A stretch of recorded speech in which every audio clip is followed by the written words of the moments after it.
This tip is going to be about Utkatasana, chair pose. So we're going to talk about actually the big toe and what role that plays in your Utkatasana, in your chair pose. So actually your big toe does a lot of work for you throughout your day while you're standing. It kind of helps carry a lot of your weight to keep the center of mass where it's supposed to be.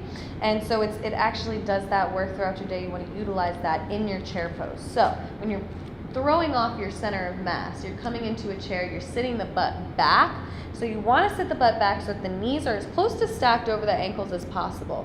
One thing that's going to help you kind of stabilize there is gripping with that big toe. So now that you're bringing your center of mass off center, you want to utilize the big toe here as you're sitting back into your chair. Of course, hug the belly in and keep that working for you. Your arms can be by your sides or at your hips or at prayer.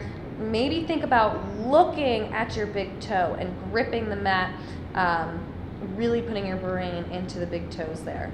Right? So utilize your big toe, and that's going to help you be centered in your chair pose.